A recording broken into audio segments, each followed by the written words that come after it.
paling pitik diseret di motor dibom, terus ditambahin bro anaknya nangis,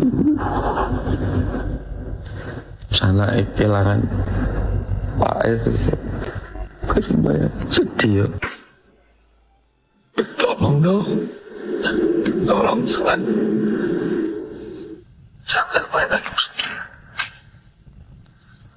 Kalian nyesel kan? Kalian anak kehilangan ayahnya. Kita punya hati sebagai manusia. Selain dari daerah Bali sendiri, banyak juga artis-artis yang akan berusaha untuk membahagiakan anak ini. Salah satunya yang kita tahu ini udah ada komentarnya. Semoga bahagia. Assalamualaikum warahmatullahi wabarakatuh.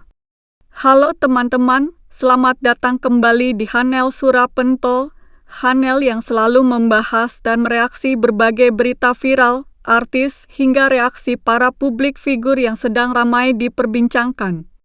Hari ini kita akan membahas reaksi Aisyar Khaled, Denny Caknan, Aldi Taher, dan sejumlah tokoh lainnya yang ikut tersentuh melihat nasib tragis seorang ayah yang diduga mencuri ayam hingga kehilangan nyawa di depan putrinya sendiri. Perkembangan terbarunya, banyak artis, influencer, hingga para donatur berlomba-lomba membantu sang anak, bahkan ada yang siap menanggung biaya hidup dan pendidikannya. Namun, apakah semua bantuan itu benar-benar mampu menghapus trauma yang dialaminya? Tonton videonya hingga usai, karena saya akan memberikan komentar cukup panjang di bagian akhir video. Yuk kita tonton videonya. Bahagia selalu ya. Nyaris seluruh penduduk negeri tak kuasa menahan air mata melihat jerit dan tangis KYS. Paling pitik diseret di motor dibom, terus ditambahin bro anaknya nangis, sana kehilangan pak itu kasih bayar sedih ya. Tolong dong, tolong jangan main lagi sendiri. Kalian nyesel kan? Kalian anak kehilangan ayahnya. Kita punya hati sebagai manusia. Sedih, marah, kecewa, semuanya ada di dalam satu masa. Allahu Akbar. Semoga aku bisa ketemu dengan anak ini dan bisa bagi dia bahagia. Manusia yang masih punya hati pasti akan tergugah rasa kemanusiaannya. Mencuri ayam memang tindakan tidak terpuji. Namun main hakim sendiri sampai menghilangkan nyawa orang dan di depan mata putrinya adalah keji. Sedih banget, apalagi ini di depan matanya, ya Allah, ya Allah. Semoga Allah selalu menjaga dia. Kok bisa orang-orang setega itu sampai melayangin nyawa orang, istrinya jadi janda, anaknya jadi yatim. Sedih banget kalau sekarang tuh, kenapa sih semakin banyak orang yang mudah banget menghakimi kesalahan orang. Iya, mungkin kesalahan itu ya dia mungkin terpaksa, tapi kalau ditanya dulu kenapa nih gitu, maling ayam tuh kan buat apa? Buat membuat hidup, buat makan dia dan keluarga gitu. Walaupun tidak dibenarkan ya caranya. Kenapa harus dihakimi dengan sebegitunya? Sampai akhirnya menghilangkan nyawa seseorang. Tadi punya keluarga kemana? Satu ekor ayam diganti sama satu nyawa seseorang manusia tuh kayaknya jauh banget bedanya.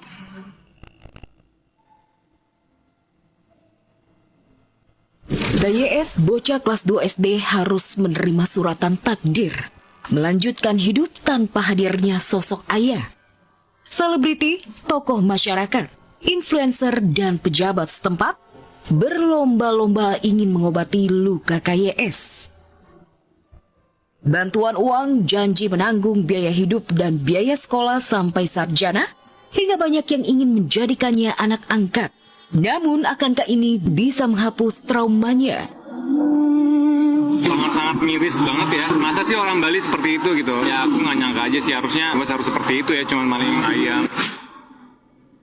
anaknya masih butuh banget bantuan orang tuanya, bantuan ayahnya sebagai pencari nafkah gitu ya. Terus sekarang udah nggak ada lagi nih yang bisa nyari nafkah buat dia gitu. Jadi kayak ya Allah, semoga Allah ganti semuanya dengan yang lebih baik lagi. Kehilangan ayah dengan sangat tragis. Entah sampai kapan luka KYS bisa terobati. Yang kehilangan orang tua secara normal pun pedih ketika terkena. Terima kasih untuk para donatur dan influencer yang sudah menggalang dana sehingga si Keisha yang anak kemarin ya, yang karena orang tuanya itu tewas dikeroyok karena mengambil ayam itu dapat donasi sekitar 190 juta. Nah, nanti akan dikelola oleh para donatur untuk membayar keperluan sekolah dan anak-anak biaya hidup karena ditinggalkan oleh ayah oleh orang tuanya, karena kan mata pencaharian uangnya kan sudah ini, makanya nanti itu akan dikelola oleh yayasan. Jadi pengeluarannya entah untuk sekolah dan kehidupan sehari-hari akan diatur oleh para donatur. Nah, terima kasih untuk para influencer dan para donatur, semoga keluarga yang ditinggalkan diberikan ketabahan dan bisa mencari rezeki yang lain ya. Terima kasih buat semuanya. Gue juga appreciate ya, banyak orang yang masih perhatian terhadap kasus ini. Diduga mencuri ayam, seorang bapak dikeroyok massa sampai meninggoy. Salah APBN, ambil positif, buang negatif, tonton videonya sampai habis. Lo yang ngeroyok, lo ngerasa keren begitu? Mental lo patungan, mental lo jelek, mental lo kampung, mental lo miskin. Sumpah lo jelek kata gua. Lu, aduh, bisa dipidana gak sih? Lu yang ngeroyok begitu ada ini gak? Nih. Lu manusia apa bukan kata gua? Jawab sekarang, lu manusia apa bukan? Lu, itu ayam. Terus menurut lo, seekor ayam digantikan dengan nyawa, nyawa seorang bapak, lu menghilangkan nyawa seorang bapak yang dimana memiliki putri yang masih kecil, yang tiba-tiba tuh anak cewek jadi yatim, gara-gara lu orang, lu ada akal lu begitu, ada isi kepala lu, gua nggak tahu isi kepala lu apa, isi kepala lu kayaknya tai ayam kata gua, ya, nggak ada, lu nggak, aduh. Lu kebayang nggak kalau si anak perempuan ini ternyata cuma punya si bapak itu satu-satunya dalam hidupnya? Gue pribadi nggak tahu nih dia masih ada ibunya apa enggak. Sekalipun masih ada ibunya, dia tetap kehilangan bapaknya, dia tetap kehilangan ayahnya, dia tetap kehilangan cinta pertamanya.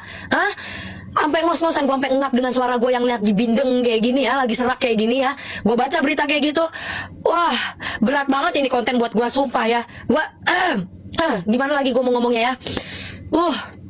Gak bisa nih, gue mesti tarik napas dulu. Kalau gue di posisi orang yang gak punya uang tapi anak gue minta ayam, gue lebih baik dibilang sebagai maling ayam dan masuk bui daripada gue jadi seorang maling nyawa, tau gak? Mending seorang mental patungan, mental keroyokan. Apa yang bisa lu banggain dari keroyokan? Mental lu tuh gabungan. Pemilik ayam itu hanya kehilangan ayamnya. Berapa sih harga seekor ayam? Berapa sih ayam yang dicolong sama itu bapak-bapak? Diduga lagi. Masih diduga. Berarti belum pasti. Ibarat kata itu bapak-bapak bener nyolong ayam itu. Berapa sih harga ayamnya? Gue gantiin. Lu punya ayam berapa gue bayarin. Tapi lu balikin nyawa tuh bapak-bapak ya. Lu balikin ayah seorang anak perempuan itu. Lu balikin. Bisa nggak? Gue tanya. Berapa sih harga ayam itu? Hari gini ada kantor polisi, masih diduga mencuri ayam, ya. Sekalipun benar bapak-bapak itu mencuri, lu bisa bawa dia ke dalam kantor polisi, lu bisa gotong geret dia ke kantor polisi, ya. Mencuri itu perbuatan yang salah. Tapi menurut lu, main hakim sendiri, ngeroyok, menghilangkan nyawa seorang ayam, menghilangkan nyawa seseorang, main hakim sendiri, bun-bun, menurut lu nggak salah?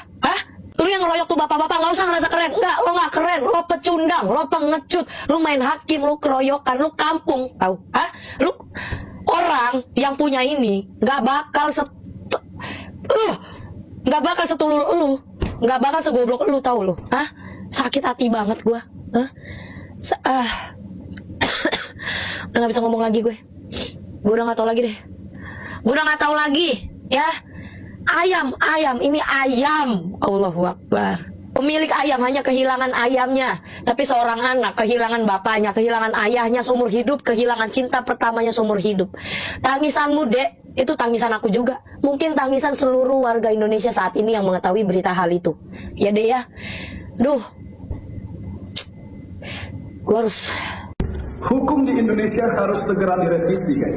Kita melihat beberapa hari ini seorang anak menangis terseduh-seduh melihat ayahnya mati karena kena massa karena mencuri ayam. Hukuman bapaknya tidak sesuai dengan apa yang dia curi, seekor ayam. Tapi kita lihat, guys, bagaimana diperlakukan seorang koruptor. Dapat pembelaan dari seorang Hotman Paris. Wow, koruptor ada yang bela, nyuri ayam, mati kena masa, tidak ada yang bilang. Kok hancur kali hukum di Indonesia ini? Kepada yang berkuasa, baik itu Presiden, MPR maupun Menteri Hukum, segera revisi hukum di Indonesia ini, supaya orang kecil maupun orang kaya, penguasa maupun orang biasa mendapat perlakuan hukum yang sama di dalam pengadilan. Kalau saya pribadi melihat kasus ini, jujur saja saya merasa sangat sedih, marah, sekaligus prihatin. Saya mencoba menempatkan diri sebagai seorang ayah, sebagai seorang anak, bahkan sebagai orang biasa yang melihat peristiwa ini dari sisi kemanusiaan. Apapun alasan seseorang sampai mengambil barang milik orang lain, tentu mencuri bukanlah tindakan yang benar. Saya tidak pernah membenarkan pencurian dalam bentuk apapun. Namun yang membuat hati saya benar-benar terguncang adalah ketika dugaan pencurian itu dibalas dengan tindakan main hakim sendiri hingga menghilangkan nyawa seseorang.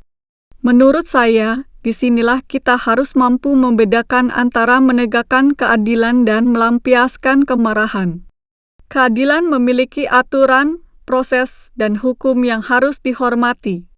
Sebaliknya, kemarahan yang tidak terkendali seringkali melahirkan penyesalan yang tidak bisa diperbaiki lagi. Seekor ayam mungkin bisa diganti. Kerugian materi bisa dicari lagi. Tetapi nyawa seorang manusia tidak akan pernah bisa dikembalikan. Yang paling menyayat hati bagi saya bukan hanya tentang seorang ayah yang meninggal, tetapi tentang seorang anak yang harus menyaksikan sendiri kejadian yang begitu mengerikan. Bayangkan bagaimana trauma yang harus ia bawa selama bertahun-tahun. Mungkin luka di tubuh bisa sembuh, tetapi luka di hati belum tentu hilang sampai dewasa. Tidak ada donasi sebesar apapun yang benar-benar bisa menggantikan kasih sayang seorang ayah. Saya juga merasa tersentuh melihat begitu banyak masyarakat yang masih memiliki kepedulian. Banyak artis, influencer, tokoh masyarakat, hingga orang-orang biasa yang rela menyisihkan rezekinya untuk membantu sang anak. Hal seperti ini menunjukkan bahwa rasa kemanusiaan di negeri ini masih ada. Ketika satu peristiwa menyedihkan terjadi, masih banyak orang yang bergerak untuk meringankan beban korban. Saya sangat mengapresiasi siapapun yang membantu tanpa memandang latar belakang, popularitas, ataupun kepentingan pribadi. Namun, saya berharap perhatian masyarakat tidak berhenti hanya karena kasus ini sedang viral. Kita sering melihat seseorang mendapatkan bantuan besar ketika namanya menjadi sorotan. Setelah beberapa bulan, semua kembali sunyi, sementara korban tetap harus melanjutkan hidup. Saya berharap pihak-pihak yang sudah berjanji mendampingi anak tersebut benar-benar konsisten sampai ia tumbuh dewasa dan memperoleh pendidikan yang layak. Kasus ini juga menjadi pengingat bagi kita semua bahwa emosi sesaat bisa menghancurkan banyak kehidupan. Orang yang ikut melakukan pengeroyokan mungkin saat itu merasa tindakannya benar karena terbawa suasana. Akan tetapi ketika emosi mereda, penyesalan seringkali datang terlambat. Bukan hanya keluarga korban yang menderita, keluarga pelaku pun bisa ikut merasakan dampaknya jika akhirnya harus berhadapan dengan proses hukum. Menurut saya, masyarakat juga perlu semakin memahami bahwa negara ini memiliki aparat penegak hukum. Jika memang ada dugaan pencurian, serahkan kepada pihak yang berwenang. Jangan sampai kita merasa memiliki hak menentukan hidup dan mati seseorang. Budaya main hakim sendiri hanya akan melahirkan korban baru dan memperpanjang penderitaan. Saya juga merasa bahwa media sosial memiliki dua sisi. Di satu sisi, media sosial membuat banyak orang mengetahui kasus ini sehingga bantuan cepat berdatangan. Namun di sisi lain, kita juga harus berhati-hati agar tidak hanya ikut marah tanpa memahami duduk perkaranya. Empati harus diiringi dengan kebijaksanaan. Jangan sampai kita justru menyebarkan informasi yang belum tentu benar atau memancing kebencian yang lebih besar. Saya sangat menghargai para figur publik yang menggunakan pengaruhnya untuk mengajak masyarakat peduli kepada korban. Ketika seseorang yang dikenal banyak orang menyampaikan pesan kemanusiaan, dampaknya memang bisa sangat besar. Mudah-mudahan kepedulian seperti ini terus tumbuh bukan hanya pada kasus yang viral, tetapi juga kepada banyak orang lain yang mengalami kesulitan namun tidak mendapat sorotan media. Bagi saya pribadi, pelajaran terbesar dari peristiwa ini adalah bahwa kita harus menjaga hati. Jangan sampai rasa marah mengalahkan akal sehat. Jangan sampai kita kehilangan rasa belas kasih hanya karena seseorang melakukan kesalahan. Manusia memang harus bertanggung jawab atas perbuatannya, tetapi proses pertanggungjawaban itu harus dilakukan melalui jalur hukum, bukan melalui kekerasan. Saya juga berharap anak yang ditinggalkan diberikan kekuatan luar biasa. Semoga ia tumbuh menjadi pribadi yang kuat, memperoleh pendidikan terbaik, dikelilingi orang-orang baik, dan kelak mampu meraih masa depan yang cerah. Mudah-mudahan semua bantuan yang diberikan benar-benar dikelola dengan baik demi kepentingan dirinya dalam jangka panjang. Terakhir, saya ingin mengajak teman-teman semua yang menonton video ini untuk mengambil hikmah dari kejadian ini. Jangan mudah terpancing emosi, jangan mudah ikut-ikutan menghakimi, dan jangan pernah kehilangan rasa kemanusiaan. Hukum memang harus ditegakkan, tetapi nilai kemanusiaan juga harus tetap dijunjung tinggi. Semoga peristiwa seperti ini tidak pernah terulang lagi dimanapun, dan semoga kita semua bisa menjadi pribadi yang lebih bijak, lebih penyayang, serta lebih menghargai nyawa sesama manusia. Kalau teman-teman punya pendapat tentang kasus ini, silakan tuliskan di kolom komentar. Namun saya berharap kita semua bisa berdiskusi dengan santun, saling menghormati, dan tidak saling menghina. Terima kasih sudah menonton video ini sampai selesai.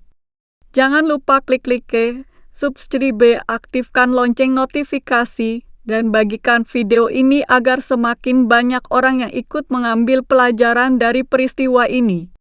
Sampai jumpa di video berikutnya. Wassalamualaikum warahmatullahi wabarakatuh.